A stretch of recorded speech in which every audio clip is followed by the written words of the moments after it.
turn on the recording. Paul goes before the judge and he tells the story again. They take Paul before a different court, and then he tells a little different version of the story each time, but it's all overlapping with what he's either Paul has told us before or what Luke has told us before. So we'll see some of that, and we'll also see some variation in the way Luke tells his story too. Let's look at Acts, the text of Acts 24. Oh yes, I forgot to move my monitor so I'm not staring off to the side. Yeah, that's it. All right. Pardon me, interruption there. Now I can look above your heads there to my screen. Acts 24. 5 days later, the high priest Ananias went down to Caesarea with some of the elders and a lawyer named Tertullus. We don't know if Tertullus was a Jew, but that was the most common job for somebody who had a training in being an orator in speech. Their speech was kind of their university education of the day, and most of it was used for court cases. They also had other occasions for speeches too, but being a lawyer was one of the most important. Your speech manual is focused on how to present your case in a court. So they came down to Caesarea and was going to look at this case before him. Try the case before him. Just a minute here. Oh, something's not working right. Oh, Bernie, we see you. Finally. Okay.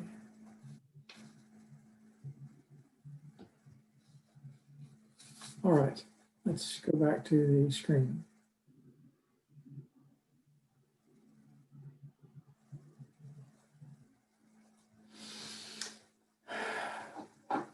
So verse 2, when Paul was called in, and here comes in the defendant, and Tertullus presents his case before Felix. And he starts off with, as the speech manuals recommend, with some flattery. We have enjoyed a long period of peace under you, which was probably a big lie. Not the way that Josephus describes it. There was an increasing banditry in the hills around in Judea, up in Galilee too. Felix was able to stop the Sicarii assassinations. So he brought peace in a little bit that way, but there were still problems with the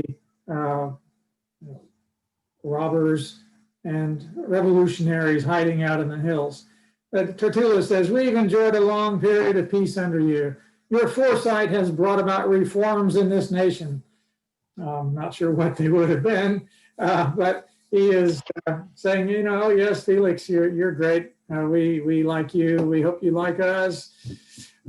Verse 3, everywhere and in every way, most excellent Felix, we acknowledge this with profound gratitude.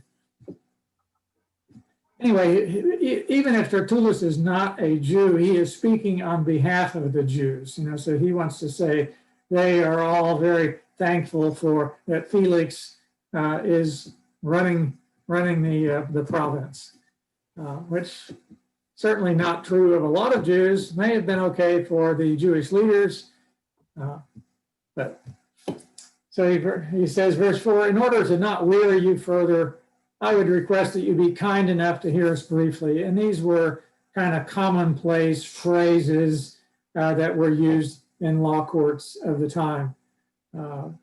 Just kind of expressing some trust in the judge. Verse 5, he makes his accusation there. We have found this man to be a troublemaker, stirring up riots among the Jews all over the world. Bit of an exaggeration. I'm not sure how he would have known anyway. But in a way, that accusation is more true than the one that they really had. When Paul did go to other cities, there were disturbances.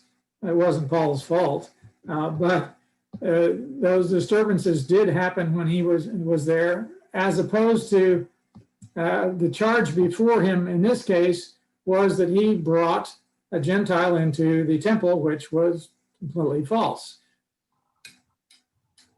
And the charges against Paul seem to shift now and then. They're a bit here and a bit there, and they're not consistent. They are kind of, the Jewish leaders are just kind of throwing dust in the air, saying, we don't want this guy, and he's bad, and he's bad in every way. But anyway, Tertullus says he's a ringleader of the Nazarene sect. I think this is that the word Nazarenes used only twice in the Bible. One to say that Jesus was called the Nazarene, and here it's a name for the Christian movement. In early church history, the Jewish Christians were called Nazarenes more often, so that the name continued to be used. Here, it's simply a reference, and it's one that I guess they expected people to know. It's a sect, and a sect of the Jews. Christianity was still, kind of by implication, still a branch of Judaism underneath that larger umbrella.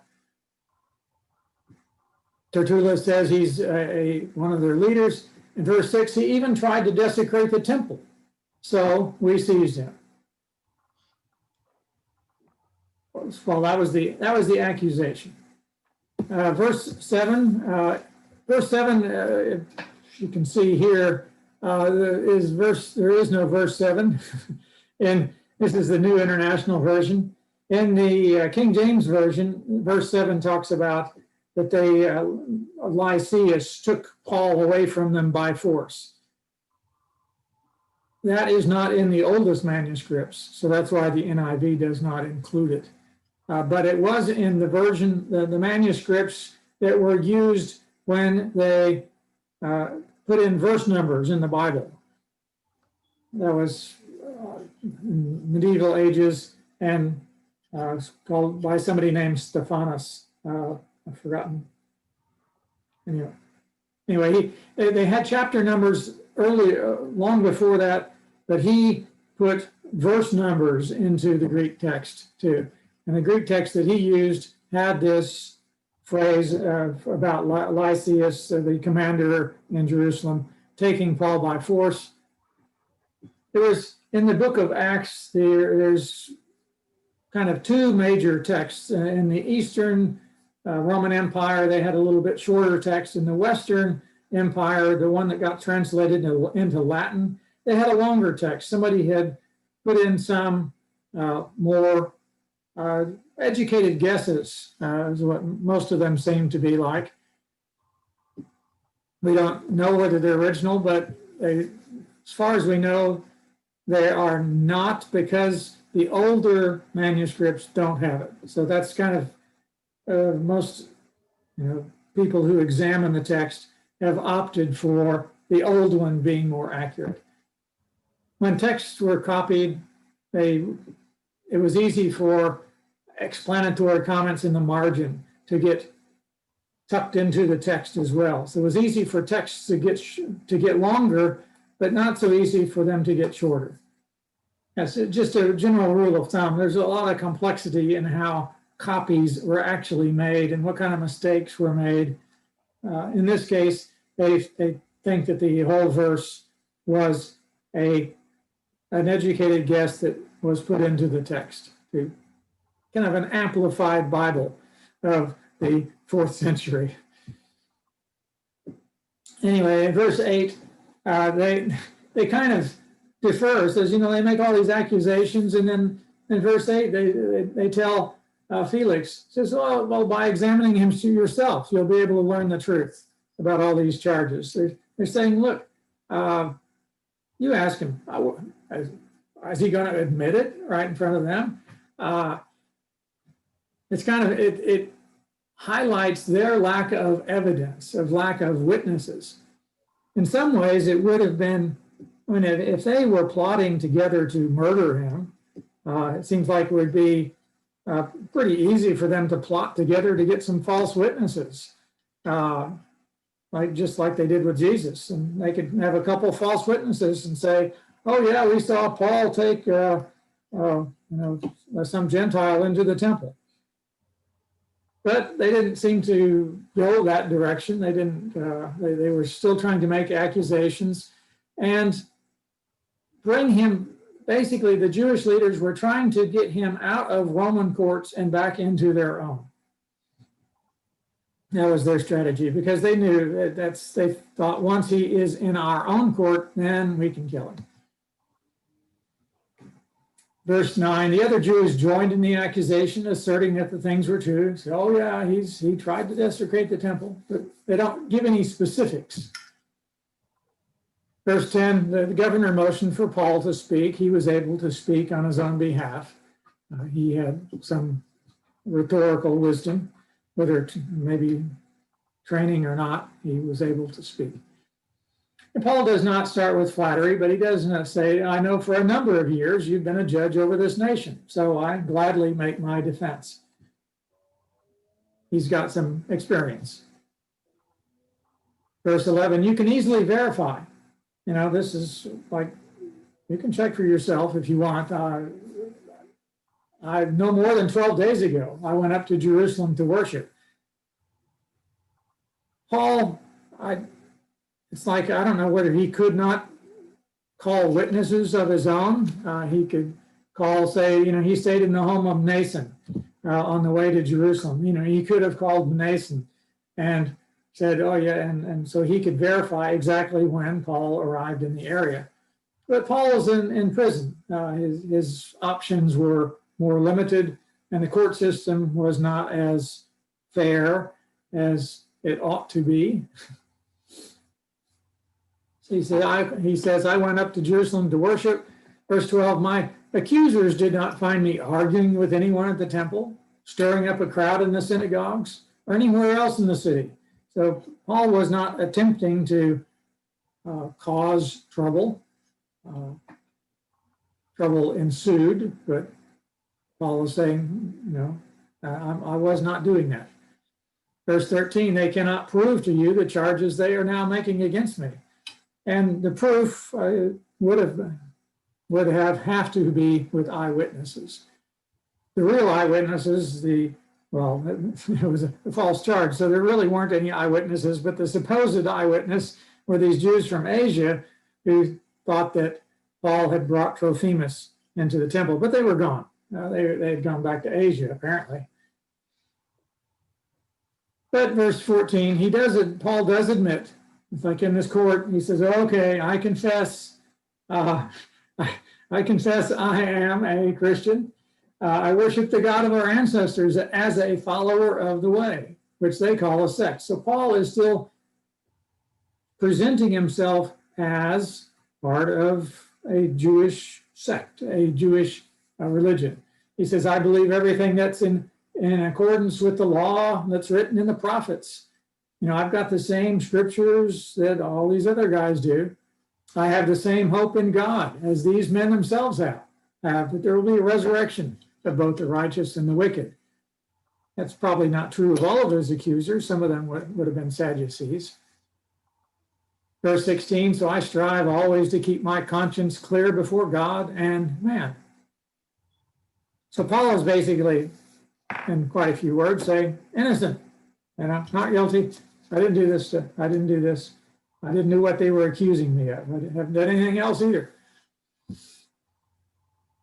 And he explains what he was doing in Jerusalem. Verse 17, after an absence of several years, I came to Jerusalem to bring my people gifts for the poor, That was the offering that he had been collecting among the Gentile churches. The way he describes it here, it would have been for any poor person in Jerusalem, but for his use, it was for the poor believers, those who were in his particular sect. And he says that he came to present offerings. He was involved in the offerings of those 4 men who had taken a vow. It's possible that Paul also came to bring an offering himself, because Paul had a vow as well and had shaved his head in Cenchrea. And in Judaism, people could shave their head in any location, but for these vows, but then they would come to Jerusalem for an offering. Paul could participate in the rituals of Judaism. What kind of offering it was, he doesn't say. It probably would have been assumed to be an animal offering. That's what offerings were in the religious world back then, or whether they were pagan or Jewish. Verse 18, I was ceremonially clean. I wasn't defiling the temple when they found me in the temple courts doing this.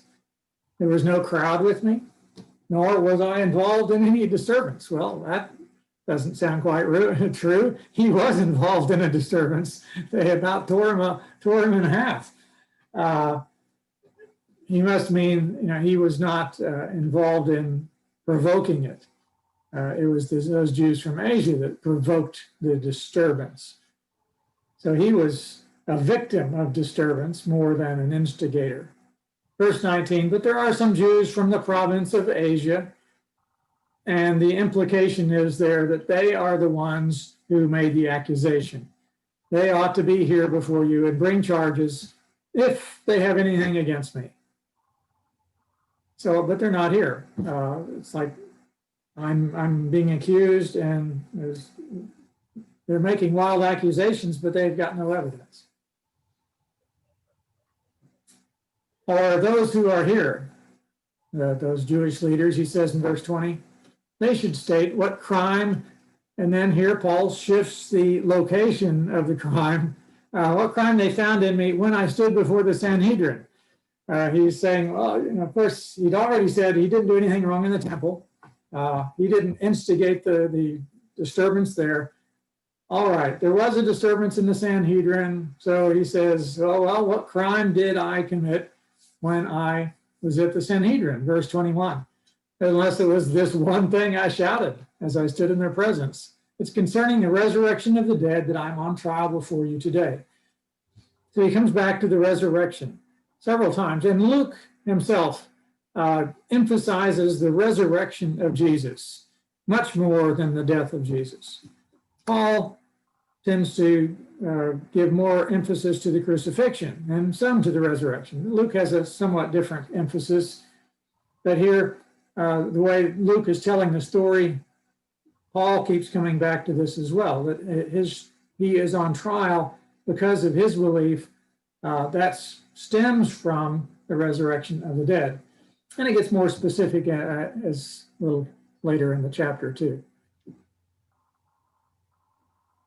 Verse 22, and Felix, who was well acquainted with the way, he knew about the Christian movement, he adjourned the proceedings.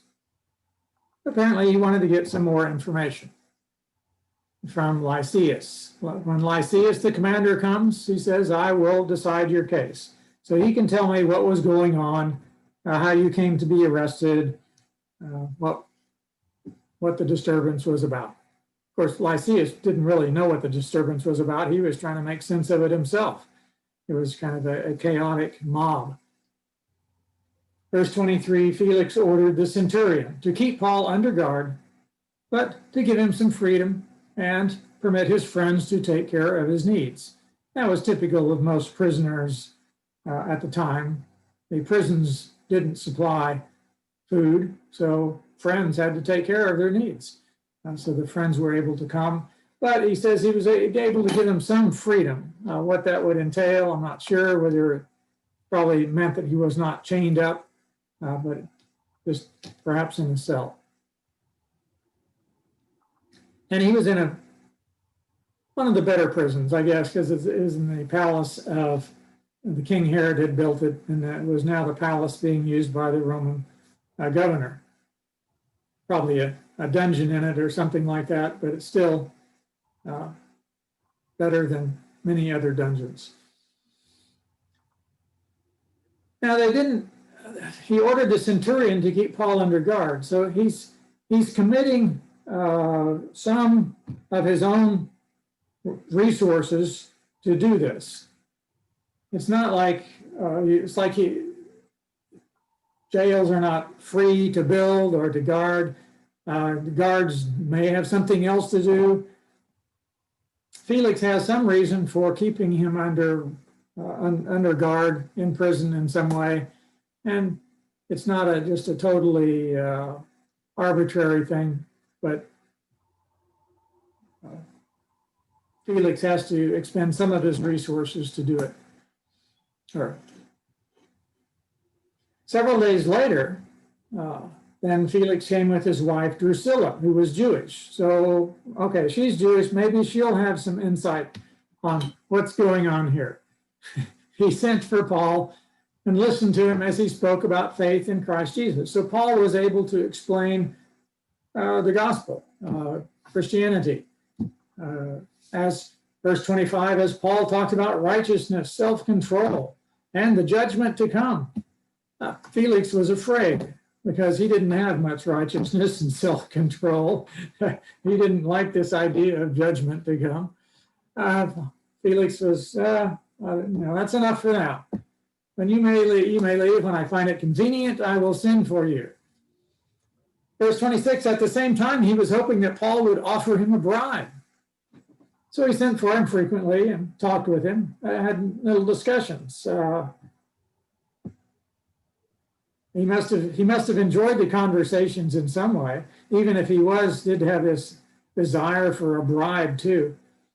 But it did make me wonder what kind of economy was going on here. Why would he think that Paul would have money to bribe him? Paul wasn't carrying it around himself. It wasn't, he didn't have a big purse with him. The riot would have taken that away. So where would Paul get the money to be able to bribe him? One possible source would be friends, but another possible source is that there was some kind of system of banking in which people could put a safe deposit, safely deposit their monies and keep them under guard. In the pagan world, pagan temples were usually banks as well, places where money could be stored. But under the theory that the god or goddess would take revenge on anybody who stole from that temple. And it seemed to work most of the time. Temples were still continued to be used as banks. In the Jewish world, though, they only had the Jerusalem temple. Whether the Jerusalem temple continued a similar kind of function of safeguarding people's monies for a fee, I don't know. It's just kind of a question. And a similar question would arise on all these places that Paul was going to and staying for a long time. Where was, how was he storing money all these months? Or as he traveled, he would have had to take it with him, you'd think. Or say, a little bit later in the book of Acts, the shipwreck. And whatever money they had would all be sunk. But yet they continue to have expenses that they need as they traveled up to Rome. They would have had need to eat. They would need to stay in inns or something. So how would that have worked? One possible thing might be that the governor of the island of Malta, for example, as a wealthy person, he would be a benefactor and he could provide assistance to shipwreck victims, for example. So there might have been some other ways in which money could have been distributed to those in there. Paul may have had some sources of money, but I'm not sure how all that worked. They didn't have credit cards.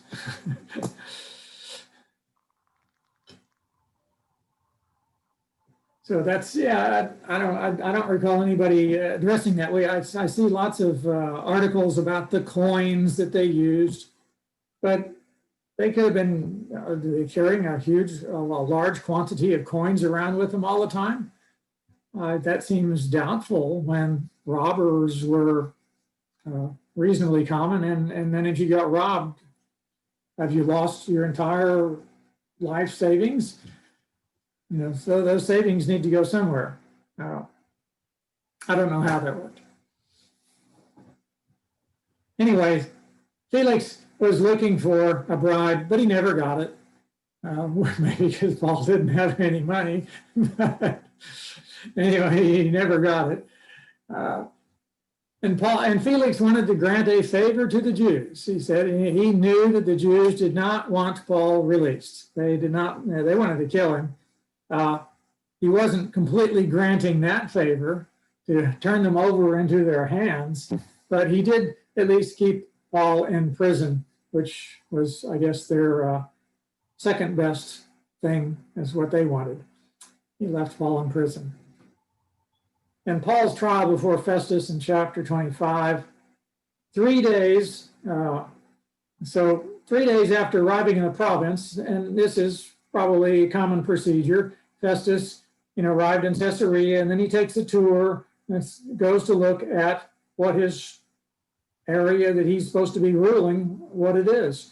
Jerusalem is the next most important city, so that's where he goes first. He goes to Jerusalem, where the chief priests and the Jewish leaders appeared before him, and they presented their charges against Paul. This was high on their priority list. They wanted to take care of this problem person, as they saw it. So they accused him, and they requested, verse 3, they requested Festus to have Paul transferred to Jerusalem, for they were preparing an ambush again to kill him along the way. And some commentator says, well, don't these folks learn? This did not work before.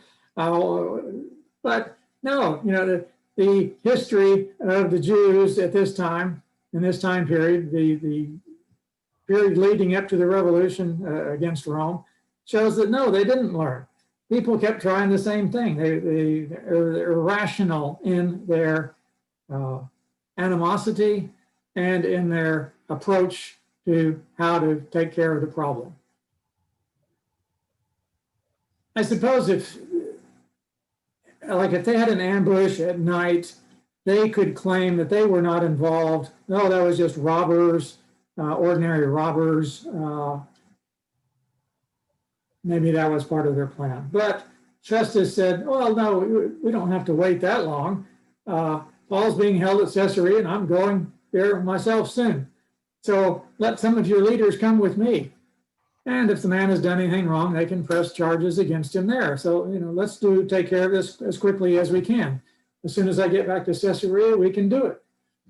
We don't have to send him here and me wait around for him to get here, or for us to wait for a later occasion. We'll take care of it right away. Verse 6, Festus spent 8 or 10 days with the leaders in Jerusalem and went back to Caesarea, and the Jewish leaders apparently went back with him at that time. They could have gone earlier, but the next day he convened the court, ordered that Paul be brought before him. So Festus this is a big contrast to Felix. Felix was just dragging his feet,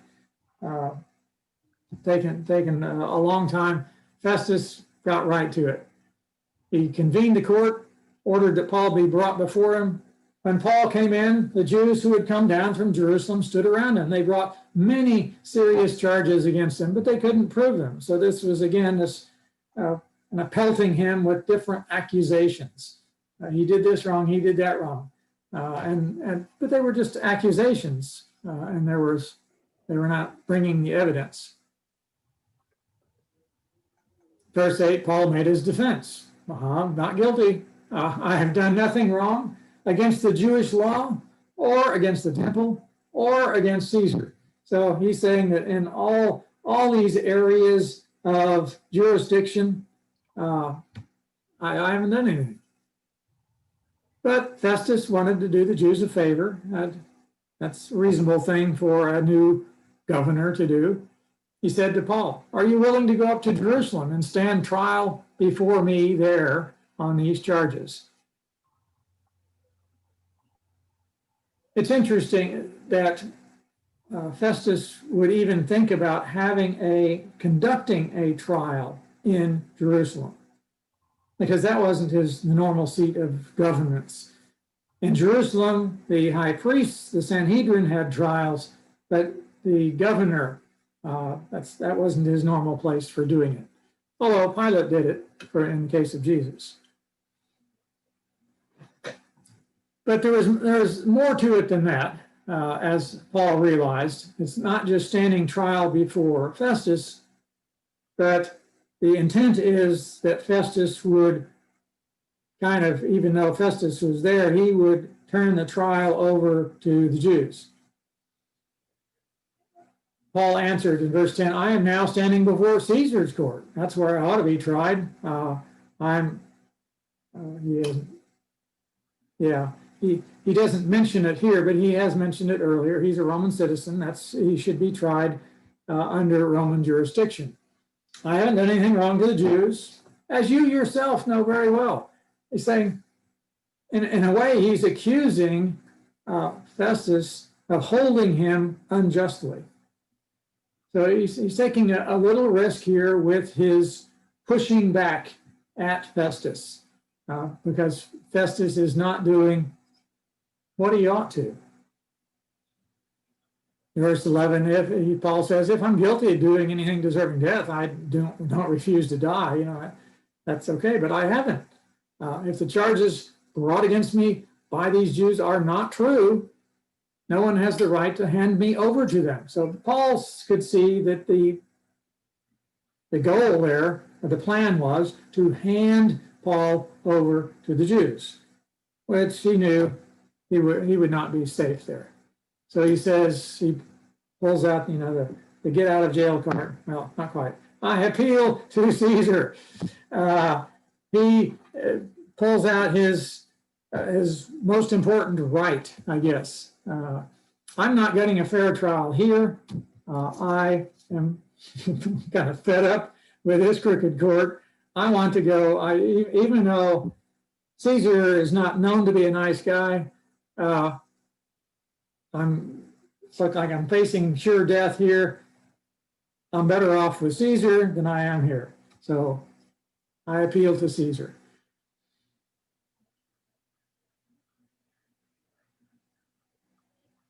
It's interesting that he could appeal even though there had been no judgment. In American court system, you don't appeal until you've got a judgment, and then you go to a higher court. Here he's just saying, there's some legal term for this, but as to whether they are in the correct jurisdiction, whether they're suing in the correct court, if it's a tax court or if it's a property law court or if it's a family court. So in some cases they can say, "Oh, look, I'm in the wrong place. I should be tried on the state level instead of the federal level," or some such stuff like that. But here he says, I'm in the wrong place. I appeal to Caesar. I want to go there. Verse 12, after Festus had conferred with his council, which he probably didn't need much conferring at that point, he declared, "Well, yes, you have appealed to Caesar, so I'll send you to Caesar."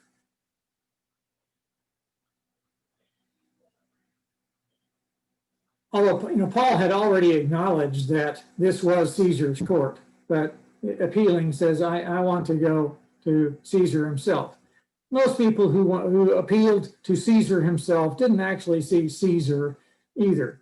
The actual emperor would delegate certain people to be the judges for those who had appealed to Caesar. But it was still a higher level, and it was also in Rome. Now, there's more to the story then. Verse 13, a few days later, King Agrippa and Bernice. This King Agrippa is the son of an earlier King Agrippa. And this king was ruler of a place up near Damascus, a very small kingdom, but he did have the title of king. And it's kind of an oddity because King Agrippa had the right, had control of the priestly garments for the Day of Atonement. He was in charge of managing the high priest. This was part of the division of power that the Romans used for managing Judea. The Roman governor himself was so often complained of mismanagement, of not understanding the Jewish people, that Rome decided to say, okay, for matters of religion, we will give it to King Agrippa. Even though he's not in your area, he is a Jew. He kind of understands what Jews do and what they need to do. So King Agrippa had some involvement with Jewish matters, particularly the priests in the temple. But this is also normal too. Whenever a new governor comes to the area, then King Agrippa would come down and pay respects, say, meet them and say, get a working relationship with them. Verse 14, they were spending many days there. Festus discussed Paul's case with the king. This is one thing that did come up between them. He said, there's a man here whom Felix left as a prisoner. Like Felix left some unfinished business. When I went to Jerusalem, the chief priests, the elders of the Jews, brought charges against him, asked that he be condemned. And so I told him, verse 16, I told him it is not the Roman custom to hand over anyone. So here he acknowledges that the goal was to hand Paul over to the Jews. It was kind of, the request was moving him out of Roman jurisdiction to a Jewish one, which in a way was kind of a reasonable request if the charge against him was desecrating the temple. Yes, it makes sense to have a Jewish court decide whether his actions actually desecrated or not. But the problem was that these accusations were all over the map. They were not staying consistent. They're not presenting evidence for what they were. So verse 16, it's not Roman custom to hand over anybody before they faced their accusers. And Paul had not done that. And they've had an opportunity to defend themselves against the charges. So Paul is saying Paul's never had a chance to do that. He's never been formally, the evidence has never been presented against him. Verse 17, when they came here with me, I didn't delay the case, but convened the court the next day, ordered the man to be brought in. When his accusers got up to speak, they did not charge him with any of the crimes I had expected. Instead, they had some points of dispute with him about their own religion, about a dead man named Jesus, who Paul claimed was alive. So all this was kind of puzzling for Felix. He had just arrived in the area, and he was not familiar with the Christian movement, the sect of the Nazarenes. He's just getting exposed to it, finding out some of the inside arguments that they have. So he's admitting that there's nothing in Roman law that Paul has done wrong on. It's all a internal Jewish dispute. Verse 20, I was at a loss how to investigate such matters. So I asked if he would be willing to go to Jerusalem, stand trial there on these charges. But when Paul made his appeal to be held over for the emperor's decision, I ordered him held until I could send him to Caesar. So that's Paul. Now, Luke doesn't tell us how he came to learn of this conversation between Agrippa and Festus. Presumably a kind of a private discussion, but word does leak out of these private discussions, or Luke may have just surmised what the discussion had been and wrote it up as he assumed it would need to be. So he's presenting the case. But Agrippa said, well, all right, I would like to hear this man myself. All right, no waste no time. He replied, tomorrow you will hear him. Let's call for him, and we'll find out what is going on. Anybody have any questions or comments there?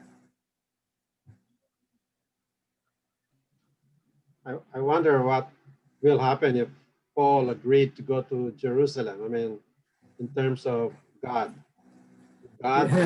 Yeah.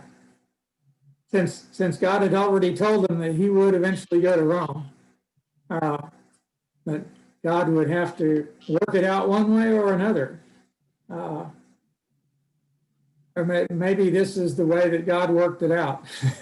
It's God caused Paul to invoke his citizenship and his right of appeal.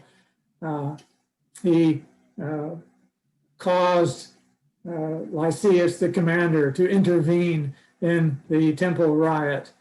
We don't know. It's like these, the book of Esther. All these events happen. God is never mentioned, but we assume that God is still working behind the scenes in some way to achieve his purpose. So maybe that's why Paul was I was wondering, so that 2 years that he was waiting until they decided on a trial, he was actually in jail without a trial, without any charges. So maybe that's why he was able to tolerate that. It doesn't say that he did or not, or didn't, but God had already said he was going to Rome. And he had peace with that, maybe. Yeah. Paul may have said, well, I want to get to Rome. That is one way to do it. Yeah. Paul would think, I'll go before the emperor. I'll be declared innocent, and I'll be there at Rome. Were there any? I know there's a few of the epistles were written in Rome. I'm just kind of curious, in these 2 years, were any prison epistles written at that time from Caesarea? I forgot my history. Some have speculated that some epistles were written from Caesarea, but the logistics don't work out very well.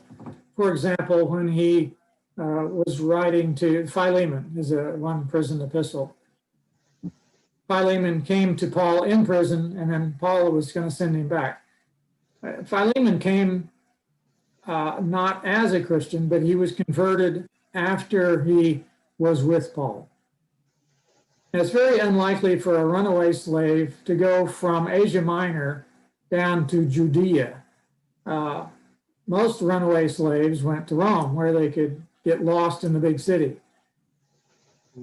It's not impossible. Another prison epistle referred as Philippians, and there in the book, his letter to the Philippians, he refers to a couple of that had gone back and forth. And again, Caesarea is an unlikely place, and a place that's pretty far away. It would take a lot more time for Titus to have made the trip. If Ephesus is the more likely place, Acts does not mention any imprisonment in Ephesus. But Paul does mention, when he writes to the Corinthians, he does mention that he had some serious legal difficulties in Ephesus, and he despaired of life itself. So Paul had some kind of problems there, and apparently Luke doesn't tell us what those are. It could have included imprisonment. So some think the prison epistles were written from Ephesus. Others think Rome. That's kind of the traditional view. One reason is Paul refers to the Praetorian Guard, which was, most of them were in Rome, but they were also in some other cities as well. So it's not conclusive evidence, but it's still, Paul, had these 2 years in Rome in which he could have done quite a bit. And Paul had apparently used his prison time to write letters, so why not do that in Rome as well? Mm-hmm. He was 2 years imprisoned in Caesarea, and it's possible that at this time, when Paul finally leaves Caesarea to go to Rome on the ship, that's when Luke starts writing with the word "we" again. We boarded the ship. We set sail. Luke was on that boat with Paul. Luke had probably been in Caesarea with Paul. And so this is actually a good time for Luke to do some of the research for his gospel.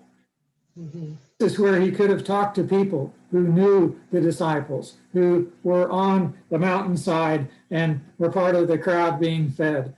He could talk to Mary. This could have been a good occasion for Luke to do his writing. Now, all the writing he did would probably be lost in the Mediterranean in the shipwreck.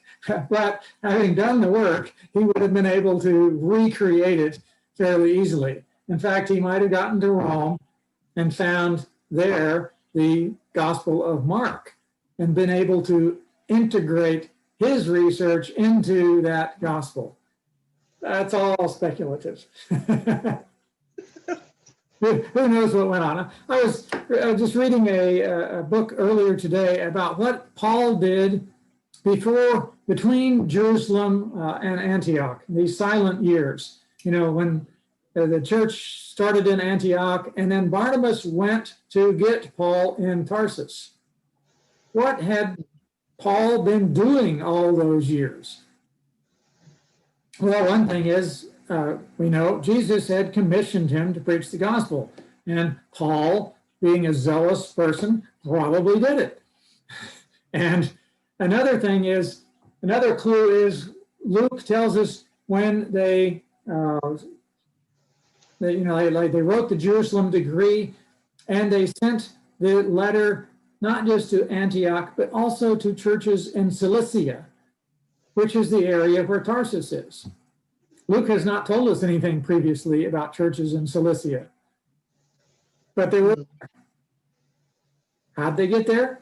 Maybe Paul, Paul was the one who may have started those churches from activity back then. And there's another occasion there too, where it refers to churches of Cilicia. Somebody gone there. We knew Paul was in Tarsus. It's not too hard to speculate that Paul used his time in Tarsus to spread the gospel in Tarsus and some of the other towns nearby. So some speculations, they can help us probe what things might mean, how things might have developed. We don't hold them too dogmatically, but we can say, this might have been what happened. Mm-hmm. Hmm. Anyway, after all, I'd also mention, did not, where it says that Felix allowed Christians to visit Paul while in prison. So it's possible that they were doing some kind of work, Bible study, or training. Yeah, that's right. Yeah. He could have been running a seminary. It's 2 years. I was just thinking about 2 years. Oh, that's a long time. That's 2 years of Paul's ministry taken away and just be in Caesarea. So my question, what was he doing, Yeah. And he did have freedom. Luke specifically tells us that. So he was able to he would have been able to do some writing. Writing did take money. It was taking several $1,000s in today's money to write a letter to the Romans. That's the cost of, the actual paper, the papyrus would be cheap, but you generally had to have a professional secretary to be able to write on this difficult material. And this professional secretary would clean up the grammar and whatever. Now, some of that, I don't know, could have been donated. Paul wrote the letter to the Romans with the help of Tertius, he says. Whether Tertius was a secretary or not, we don't know, but it's possible that he was a Christian and was able to give Paul the time. In other cases, it's not quite so certain. And that may account for why there's such a stylistic difference from one letter to another, especially like the letters to Timothy and Titus are different stylistically. Paul was in a more restrictive prison at the time, and he may not have been able to write himself, so he could just tell somebody, through the bars, what he wanted them to write, and they had to go away and then write it down. And it would be a little choppier writing style. Mm-hmm. Do you have any idea, as far as Luke writing the book of Acts, did he write the book when all these events are done, or was he writing the book as they're happening? Take notes as they go. He seems to, in these sections where he said, we did this, and he has such detailed itineraries, they think he's probably using a source. I don't know that that's very conclusive. Some people have pretty good memories for what towns they traveled through and where they went. Luke, Luke's mind was not flooded with 1,000 other things from the internet, so he could have kept these things pretty well. Even if he did write it step by step, it would have all gone down in the Mediterranean in the shipwreck. So he would have had to recreate it from memory, which I think he would have been able to do. He may not have known what kind of exciting journey that he was going on before when he first started it. He just ran into Paul, and Paul needed a doctor to travel with him, and Luke said, well, okay. And it proceeded from there. Luke may not have known how this is going to play out in God's plan to bring the gospel to the center of the beast. Thank you. That's it. Good question for when we meet them. What was in your mind when you did this? How did all that work? Might be interesting to ask the attorney too, because there was a priest, Ananias, who went down to Caesarea. I looked that up one time, and it's like 70 miles. Yeah. So they just took a little jog down to Caesarea. But then he did that historically, it said, I think the attorneys, they weren't able to charge for their services to plead someone's case. It was actually against the law. That's what I heard. I don't know. I'm sure they got some donations on the side. Yeah. That's like let's just go down to Jerusalem. No, let's go to Caesarea. That's like 75 miles. Yeah, that's only an hour on the freeway. Modern Israel is a very small country. But ancient Israel, that's a different story. Yes. To walk those things, Jesus may have had an hour and a half commute to go from his home in Nazareth to his workplace in Sepphoris. And he's walking every day and back and forth, carrying his sack lunch and probably a skin of water. Yeah, and his tools, I guess.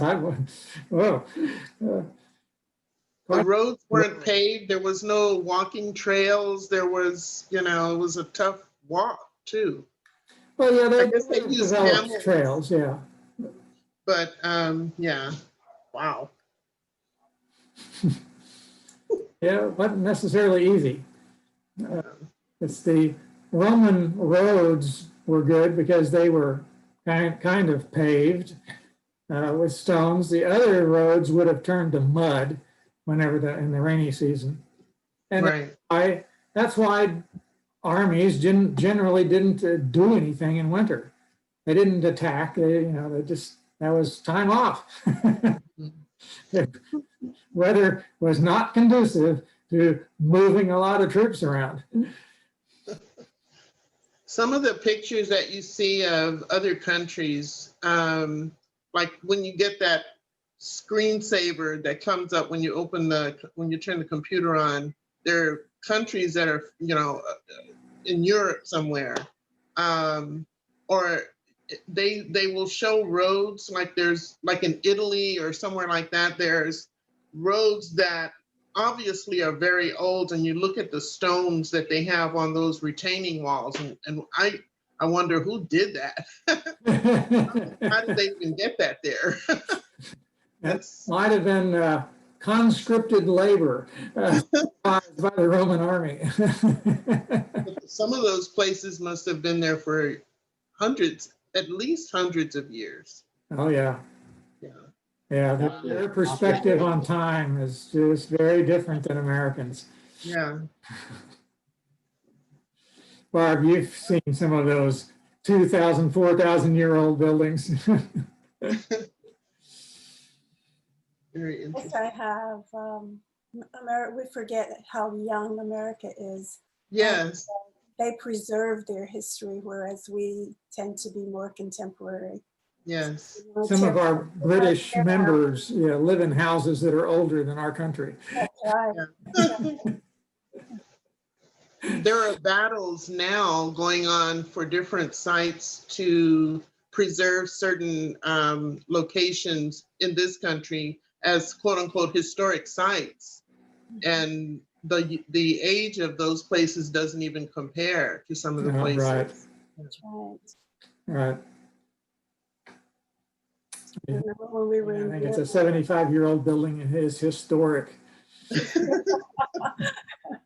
Yeah. Oh, well. Thank you, sir. All right. Thank you. We'll resume the story next week with Thank you, Mark. And adventures. Bye, Mom and Dad. All right, thanks again. Bye. God bless.